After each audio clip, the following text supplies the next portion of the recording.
Do you like the wind?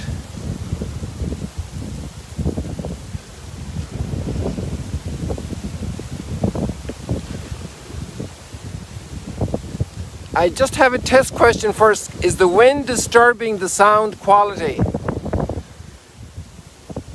Can you hear me well?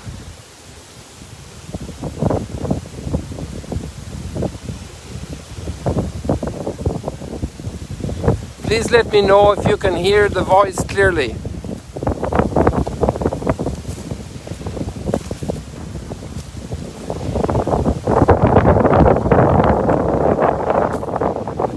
There's a very strong east wind blowing.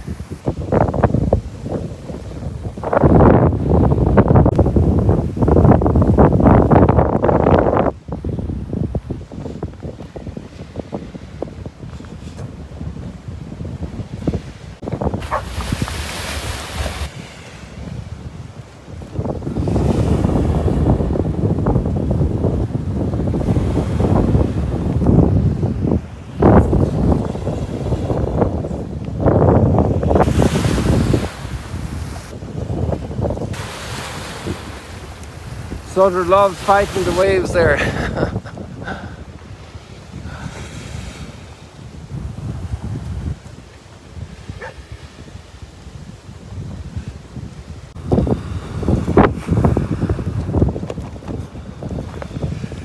I'm trying to fix something with the Wi-Fi, people. I'm going to jump around for a second. Just stay with me, okay? Good, you're still here. Very good. We lost some people there, I'm sorry about that, but we're back again.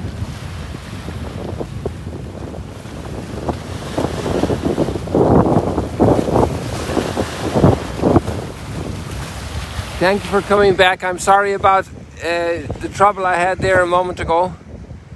Is the sound okay, people?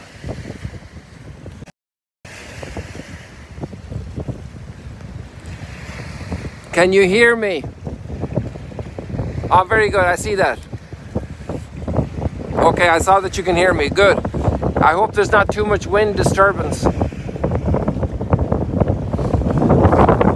I tried to fit an extra wind protection, but I couldn't get the thing opened. It was the first time I was using it, and I couldn't open the little hole to put in the microphone.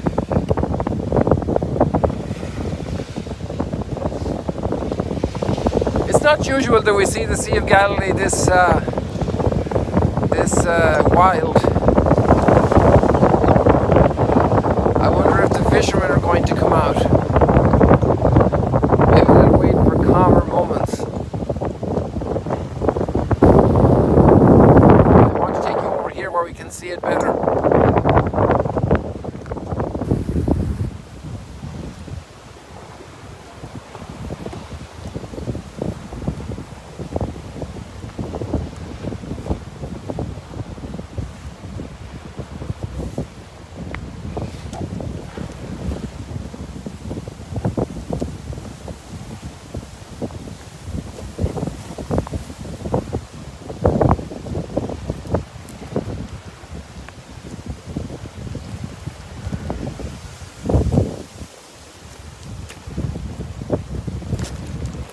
Today is a very special day when we have our focus on the family. The first Sunday after Christmas.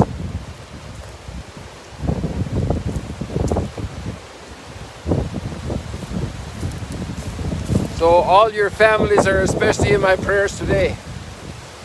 Down here you can see the turmoil a little bit.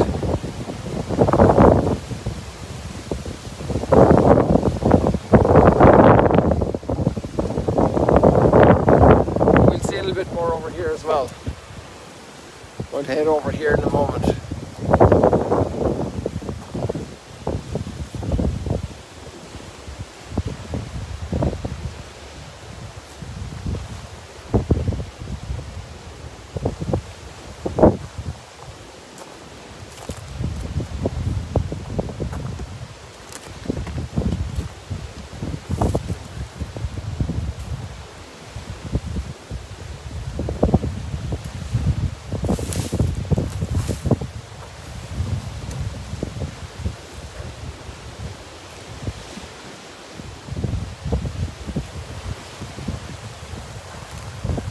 That's a nice shot of Duke and Altum.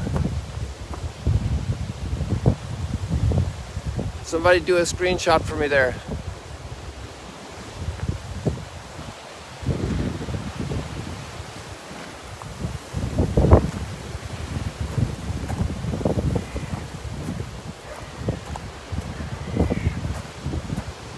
It's pretty wild down here. Let's go down cross country here.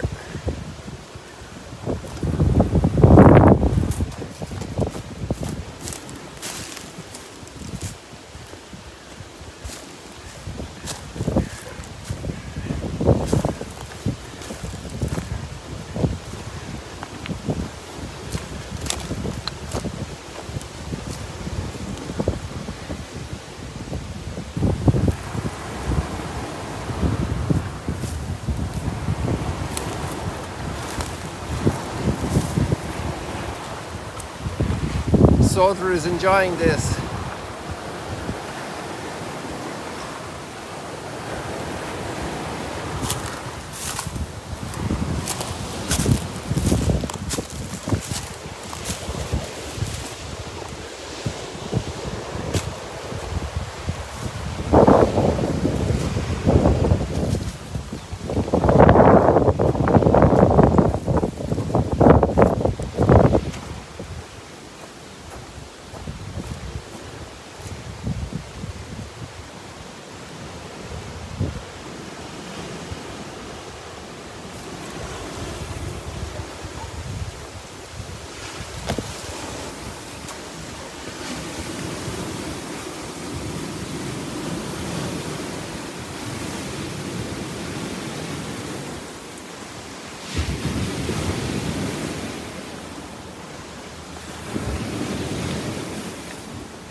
I rarely see the Sea of Galilee like this.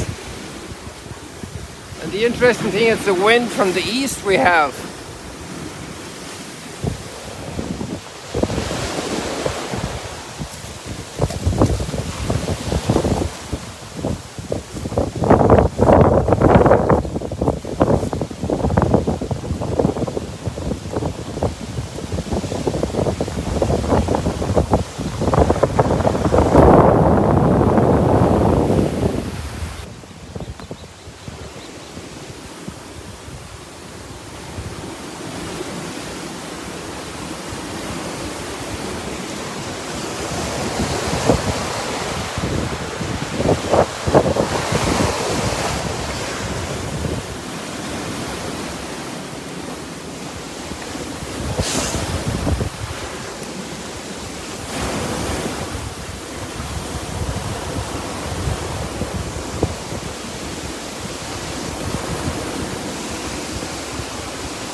I don't know if you like this scenery, this nature.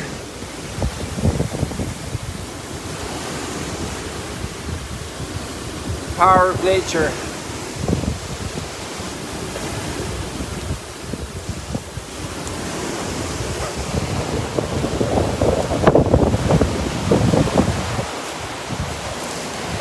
It's interesting how our attention is riveted by nature's power, by fire, wind, storms.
Trying to get some of the splash and the light, but it's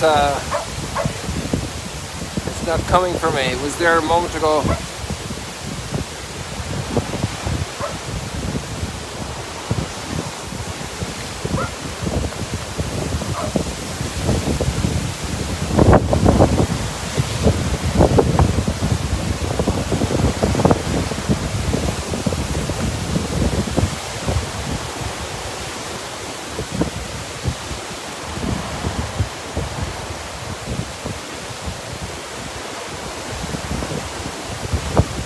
This is nothing compared, obviously, to all the oceans and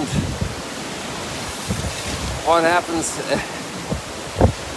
on the seashores in so many countries. But here at the Sea of Galilee, it's as wild as I've seen it for a while.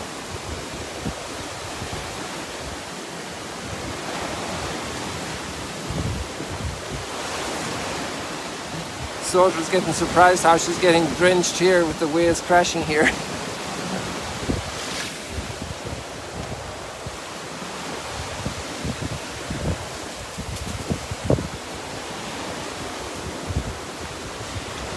Okay, so let's take a little look at the great treasures we have today, the treasures of Scripture. This is probably a good spot to stop for a moment. Sometimes families are tossed around on the waves like this. And big challenges, big trials. And the first reading today is from Abraham.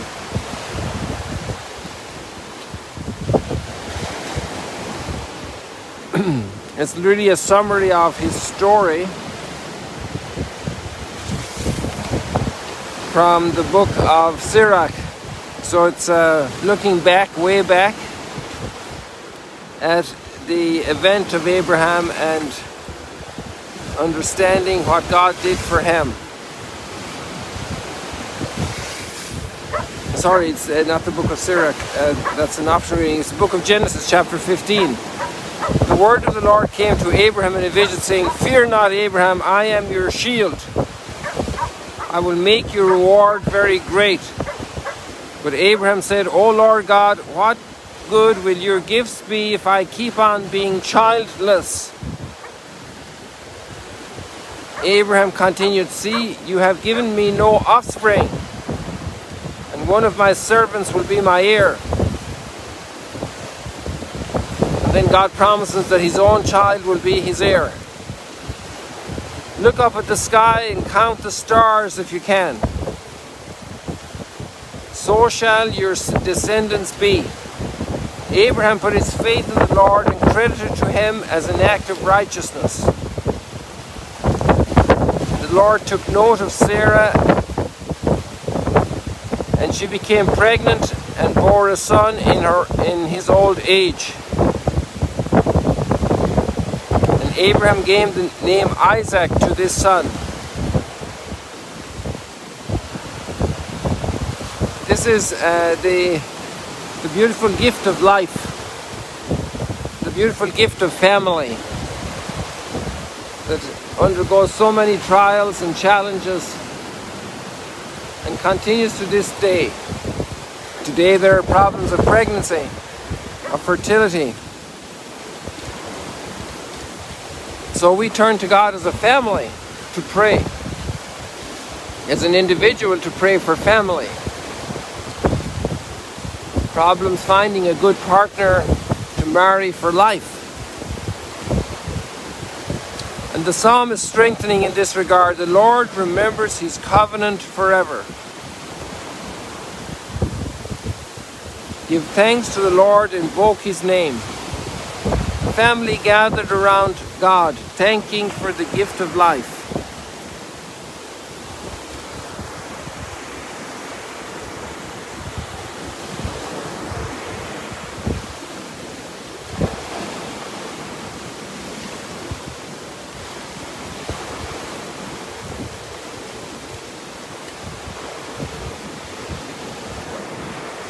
Each of us come from a family, living in families. And today is this day because God chose to be in the family. It's amazing that when God wanted to save us, he came through the family.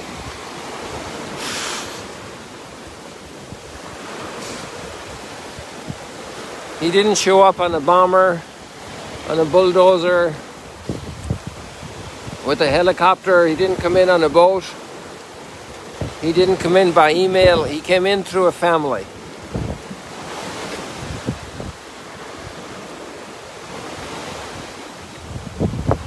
There can be rough seas for the family. Probably every family goes through some times of rough seas. It's part of life.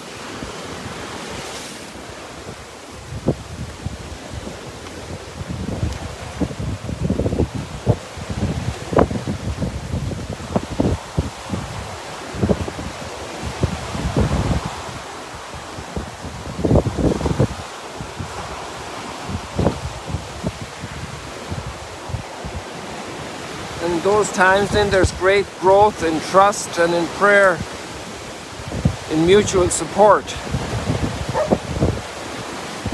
I heard a lovely story yesterday from O. Henry, and there was a couple that loved each other very, very much, and they didn't have money for buying a gift for Christmas. And he knew what he wanted to buy for his wife, because she had very beautiful golden long hair, and she always wanted to have a silver comb to put in her golden hair. And then he had a golden watch, but he wanted a beautiful chain to be able to hang it in his pocket.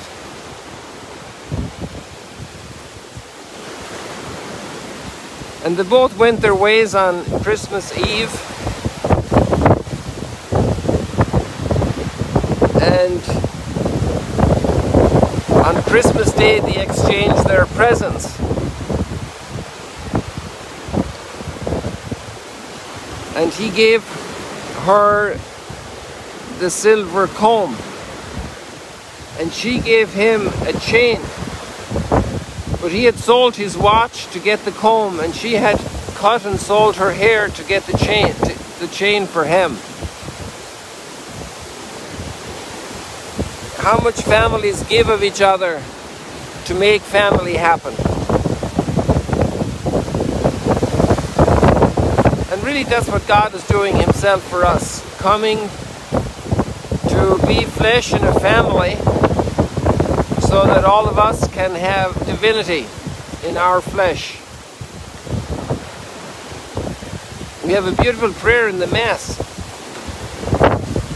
when the priest adds a little drop of water to the wine at the preparation of the gifts. And the prayer is, may the mingling of this water and wine I'm sorry, I'm trying to remember it. As the divinity of Christ was mingled with our humanity, so that we may be also mingled with God's divinity.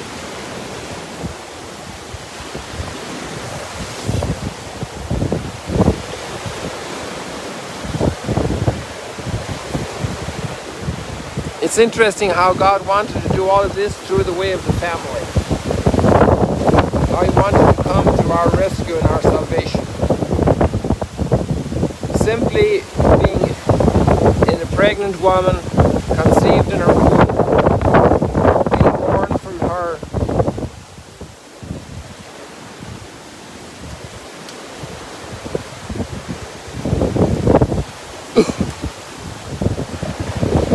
there's a beautiful reading in Colossians that we have for the second reading, which is so typical, so good for the family, for all of us in our relationships. Brothers and sisters, put on as God's chosen ones, holy and beloved, heartfelt compassion, kindness, humility, gentleness, and patience, bearing with one another. And the word for that is patience, the first quality of love. Bearing with one another, forgiving one another. This is the bond of perfection, to put on love. Let the peace of Christ control your hearts.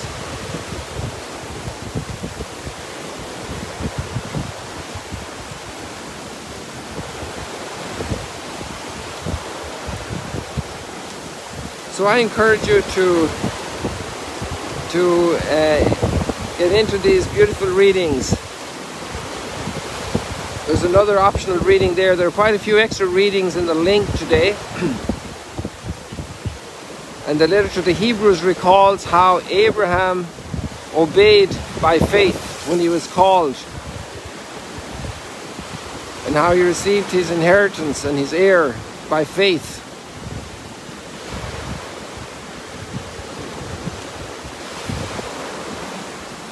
It's a very beautiful reading. And then the gospel reading has the presentation in the temple when Mary and Joseph take Jesus, and as a poor family, they just provide 2 little doves at the circumcision.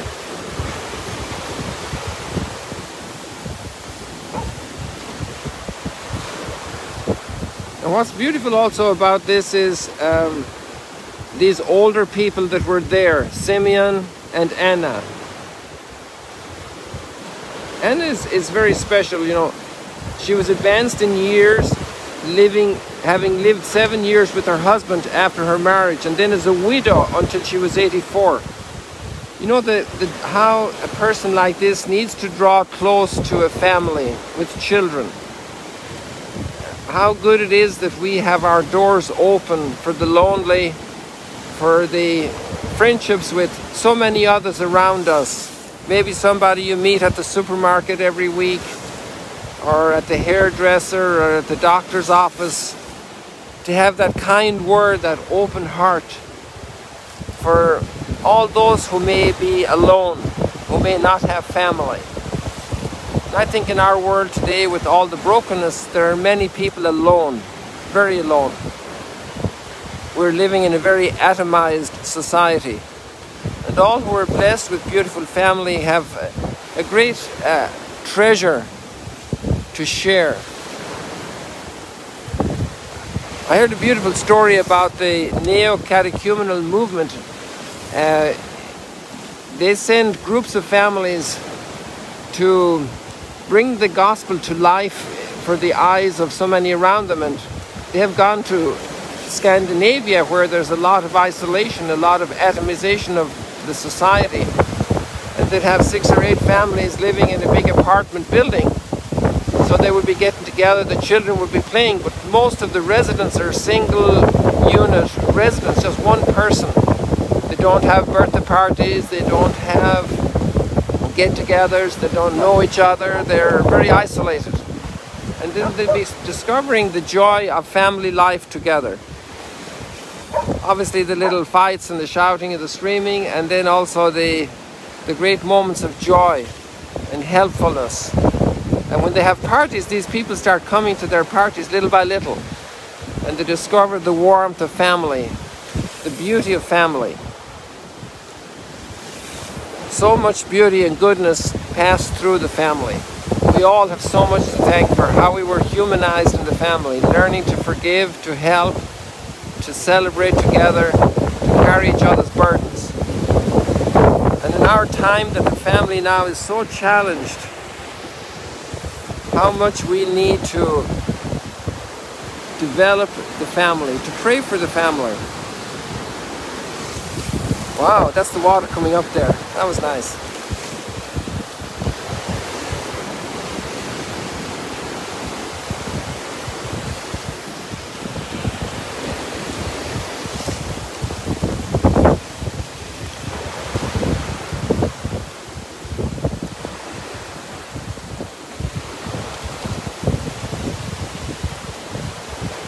We don't have too many mornings like this in Galilee, so I'm happy that we were able to catch this now coming back from our Christmas in Jerusalem. And I pray that you'll be very blessed today on this feast of the family. Think of one or two families that are in special need today. And maybe there's a little prayer you can say for them. And maybe there's a little sign of support you can send them. Maybe a little chat. If you're good friends, if you're a woman and you're good friends with the mother, give her a call, give her encouragement. Or maybe if there's children, to have play with their children. Some little thing to bring joy, to bring hope. A little baked good. How we must strengthen the family today. Family is so essential for society. Very important what we do as a large community, as a state community, in major political decisions for the family, but there's nothing like the local, small, neighborly help for families.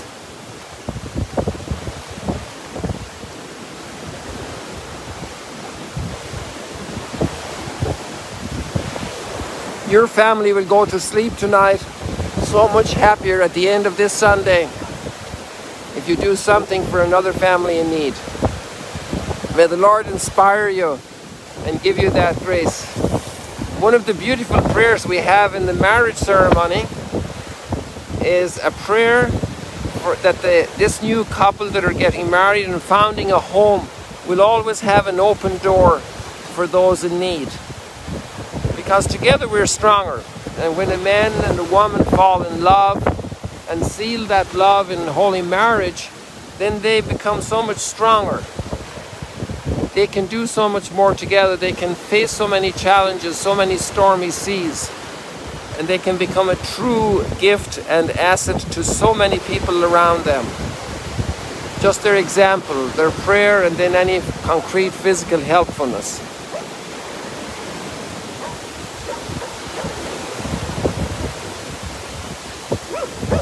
So people, I think we'll say goodbye.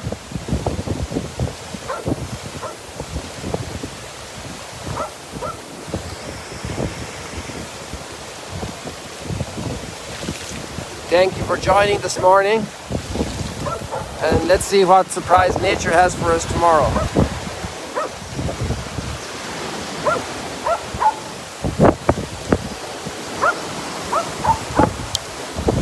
God bless you. See you later.